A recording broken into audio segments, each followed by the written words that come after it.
London বৈঠকের মধ্য দিয়ে আমরা দেখলাম সরকার এবং বিএনপির মধ্যে যে টানাপোড়েন চলছিল সেটির অবসান হলো এবং নির্বাচন নিয়ে এক ধরনের সমঝোতায় পৌঁছেছে দুই পক্ষই। যদিও এ ধরনের সমঝোতার বিষয়ে আপত্তি জানিয়েছে আসলে কি তাই না, আসলে জামাত একটা আন্তর্জাতিক দল, তাদের মুখে আসলে এই কথা মানায় না। বিএনপি একটা লোকাল দল। এই কারণ হলো আমি গোলাম আজম সাহেবের একটা সাক্ষাৎকার দেখলাম, এটা কি মানে কত সালে এটা না, তো তাকে জিজ্ঞাসা করা হচ্ছিল যে জামায়াত ইসলামী বাংলাদেশ কেন, তো বললো যে জামাত তো মূলত প্রতিষ্ঠিত হয়েছে দিল্লিতে, এরপরে এটি পাকিস্তান জমানাতে পাকিস্তানের যে শাখা হিসেবে এটা বাংলাদেশের মানে পাকিস্তানের হেডকোয়ার্টার বাংলাদেশের শাখা হিসেবে জামায়াত ইসলামী বাংলাদেশ ওইভাবেই আছে, এখন পর্যন্ত আমরা সেটা কোনো পরিবর্তন যায় নাই। তো সেক্ষেত্রে আপনি যদি ধরেন ওই স্ট্রাকচার মানে গোলাম আজম সাহেবের সেই যে বক্তব্য, সেই বক্তব্যের বাইরে কাউন্টার জামাত ইন্ডিপেন্ডেন্টলি দাঁড়িয়েছে বা আলাদা পাকিস্তান জামাতের সাথে তাদের কোনো সংযোগ নেই, তারপরে শেষে যাকে বলা হয় দিল্লি মার্কাজের সাথে তার কোনো সংযোগ নেই, এটাতে তো জামাত এখনও বলেনি। ইটস ইন্টারন্যাশনাল পার্টি, জামাত একটা ইন্টারন্যাশনাল পার্টি। আবার তাবলিগ জামাতের মতোই, তাবলিগ জামাতের ধরুন দিল্লি মার্কাজ আছে, বাংলাদেশ মার্কাজ আছে, এরকম আর কি, জামাতের ইন্টারন্যাশনাল পার্টি। দ্বিতীয়ত হলো জামাতের যে আন্তর্জাতিকতা আছে, আমি মনে করি তাদের যে শক্তিমত্তা ঢাকা শহরে, তার সাথে লন্ডনে তাদের শক্তি কিন্তু কোনো অংশে কম না। সব দিকে they have very good logistic power. তাদের যে টাকা পয়সাগুলো আসে, এর একটা বিরাট অংশ আসে মধ্যপ্রাচ্য থেকে।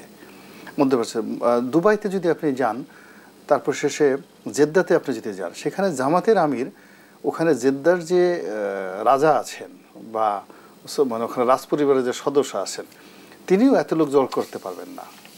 উনি গেলে এত লোক ওনাকে রিসিভ করার জন্য উনি যদি চান, যে ডিজায়ার করেন যে আমি জেদ্দা এয়ারপোর্টে নামবো, আমার জন্য 1 লাখ লোক লাগবে, তো জামাতের সৌদি আরবে 1 লাখ লোক জেদ্দা এয়ারপোর্টে এসে তাকে রিসিভ করবে। যেহেতু ওখানে আইনকানুন খুব কঠিন, অনেকের চাকরি থাকবে না, কিন্তু উনি যদি ডিজায়ার করেন, ওনার কিন্তু সেই সংগঠন আছে।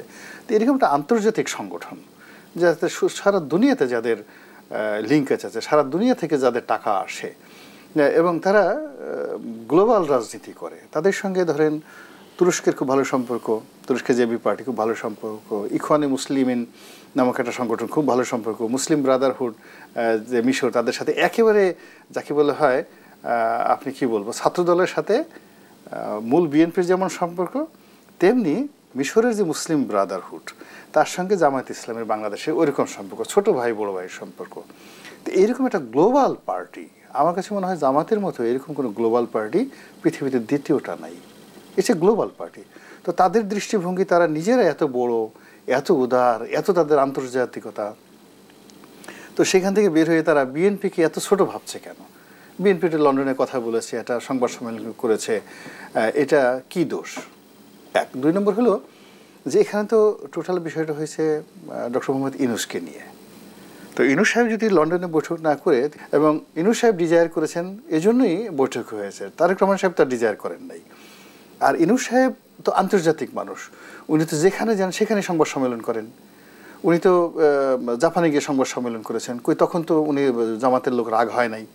কয়েকদিন আগে উনি গিয়া যাকে বলা হয় নিউ ইয়র্কে গিয়ে করলেন, তারপর শেষে উনি কোথায় গেলেন, ইন্দোনেশিয়া গেলেন, 11 বার গেছেন, 11 বারই তো উনি সেই বিবিসির সাথে কথা বলছেন, সিএনএর সাথে বলছেন, ফক্সের সাথে কথা বলেছেন, ওয়াশিংটন পোস্টের সাথে কথা বলেছেন। জামাত যেভাবে একটা ইন্টারন্যাশনাল দল, আমাদের বাংলাদেশের ডক্টর মোহাম্মদ ইউনূস, তার যে আন্তর্জাতিকতা, এটা তো আরও মানে বিশাল ব্যাপার। পৃথিবীর এমন কোনো দেশ আছে যেখানে ডক্টর মোহাম্মদ ইউনূসকে চিনে না বলেন? সবাই তাকে চিনে। হ্যাঁ, মানে ব্যাংকার অফ দ্য পোর্স, হ্যাঁ, the father of the 3-0 theory, তারপরে শেষে এমিনেন্ট নোবেল লরিয়েট, এইরকমভাবে কেউ নোবেল